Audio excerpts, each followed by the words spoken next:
자, 이제 더블딥 이야기가 나옵니다. 더블딥 이야기. 자, 이제 박원갑님 되게 유명하신 분이잖아요. KB국민은행 수석. 옛날에 고종환님이 제일 유명했고, 그 다음 박원갑, 뭐 이런 분위기였는데, 이제 박원갑님이, 고종환님은 좀 조용하시더라고. 박원갑님이 많이 나오시더라고요.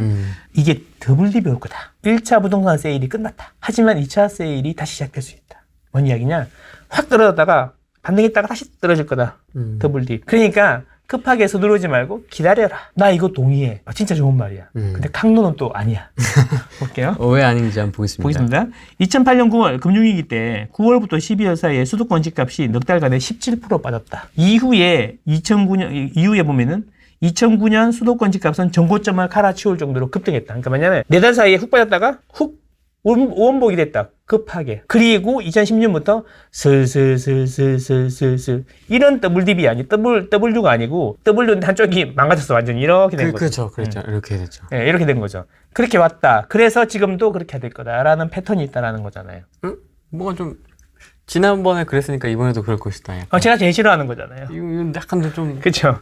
요거는 뭐냐면 IMF 때하고 금융위기 때하고 지금 다른 거는 그때는 그 외환위기 또는 이제 외부적인 뭐 미국의 서브프라임 모기지 때문에 그 뭐 CDS 프리미엄이 갑자기 올라가고 우리나라 금리를 확 올려야지 될 수밖에 없는 상황. 우리나라 금리를 확 올려서 외화 유출을 막아야 된다. 2008년 때 그랬고 그 IMF 때도 그랬고 그래서 금리를 확 올린 거잖아요. 그래서 이제 그게 진정이 되니까 또 갑자기 확 내린 거잖아. 그래서 반등이 이렇게 된 거지. 그러니까 올리는 속도도 빨랐지만 내리는 속도도 빨랐기 때문에 금리랑 역으로 가니까 이렇게 올렸다가 내리니까 반대로 이렇게 내렸다가 올라가는 거잖아요. 역으로 가니까. 근데 지금은 확 올렸는데 이렇게 내릴 거라는 거죠. 이렇게. 그렇죠. 그러니까 급반등이 안 올 거라는 이야기죠. 지금은 그런 느낌이야. 너무 떨어지니까 그 반발 매수 같은 그런 느낌? 반발 매수. 10억 하는 게 7억해? 싼데? 특례 보험제를 해준대. 희룡이 오빠가 하자. 그래서 쭉 샀어. 1억 오르니까 또 사야 되나? 이러고 있는데 아니겠지. 설마 또 떨어지겠지. 다 그러고 있는데 유튜브만 틀면 그러고 있는데 근데 신문에서 지금 보니까 어우야 서울이 터졌대. 어떡하냐. 분양 경쟁률 78대1 들어봤냐? 세전력에서 내절 왔다. 이런 느낌이야. 내절 아시죠? 내절 왔다.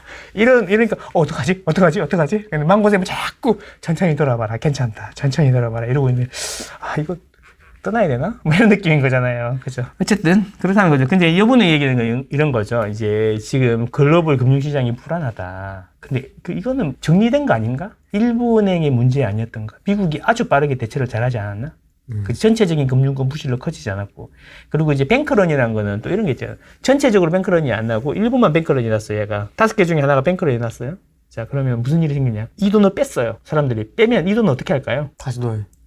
어디다 넣어? 다른 데다 큰 은행이 더 좋아지는 거야. 제일 튼튼한 데 갈 거 아니에요. IMF 때 우리 누나 예금을 찾아가지고 경남은행에 찾아가지고 농협에 넣었다니까. 찾으면 바로 옆에 가서 넣는다니까요. 더 좋은 데로. 그러니까 결국에는 뱅크런이 이제 시스템 무기가 안 오고 이제 일부 은행이 뱅크런이 되면 이제 큰 은행으로 돈이 옮겨가야 되는 겁니다.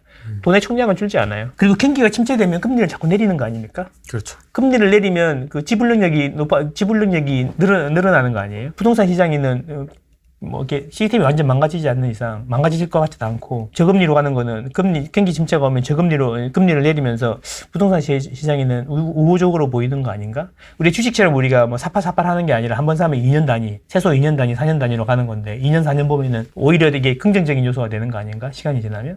근데 이제 그 와중에 조금 떨어질 수는 있겠죠. 그런 이야기. 옛날에 그렇게 했으니까 지금 이렇게 될 거다. 이거는 조금 그렇다. 항상 그렇잖아. 그때는 맞고 지금은 틀리잖아. 그때랑 지금이랑 다른 건 무엇이고 같은 건 무엇이냐. 이걸 항상 고민해야 되는 거 아니겠습니까? 그렇죠. 그래야 안 물려요. 부실의 내간 2021년 하반기부터 2022년 상반기에 전세값이 폭등했다. 그래서 요거 이제 2년을 더하면 2023년 하반기, 2024년 상반기에 전세값이 폭등한 전세값이 재계약이 오기 때문에 요걸로 인해서 역전세가 나고 이 역전세로 인해서 전세론이 생긴다라고 하는데 여기 또 이 애널리스트님께서 또 이야기하셨네.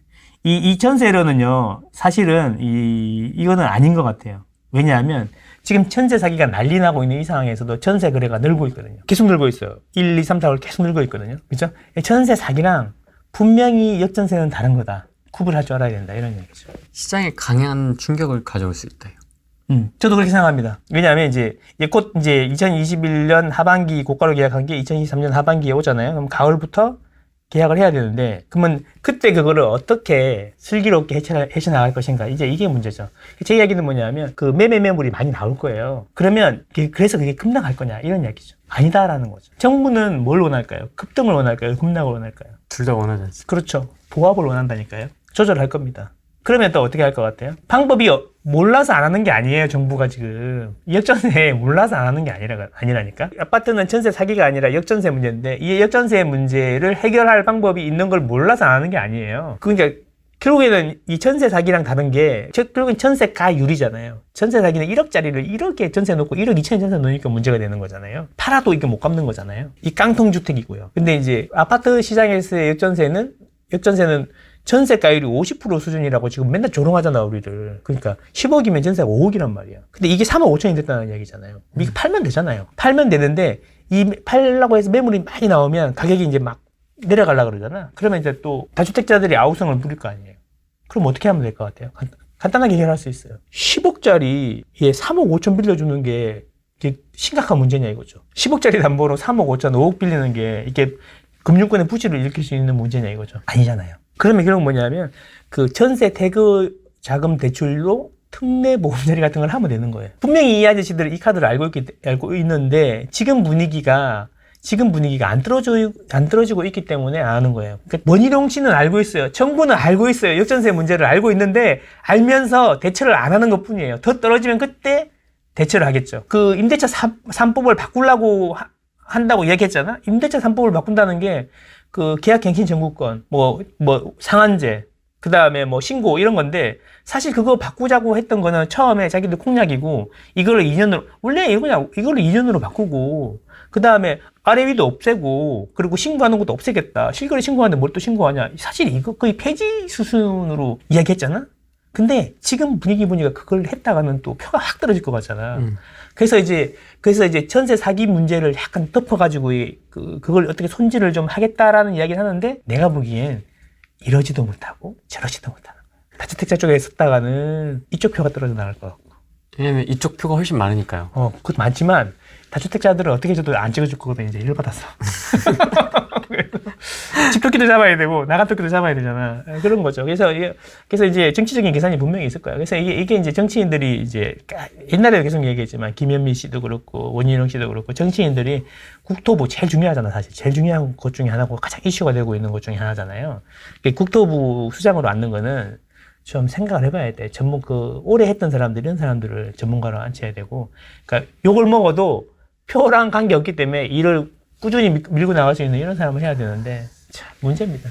전세가 없어진다는 이런 소리도 했었고. 자, 그래서 이제 보면은, 이제 반론은 오르지 않는다. 반론은 이제 투자 수요가 감소하고 있고, 더블 DB 올 수도 있고, 전세론이 생길 수도 있다. 그래서 가격이 더 빠질 수 있다. 이렇게 얘기하는 거죠. 어떠십니까? 다 공감하기는 좀 어렵습니다. 네, 그래서 저는 보합으로 본다. 그러니까 급하게 서두를 필요 없이 10억짜리 집을 9억 5천에 사나 10억 2천에 사나 제가 좀 똑같다고 생각합니다. 길게 보면 그게 있고 없고의 문제다. 나중에 보면.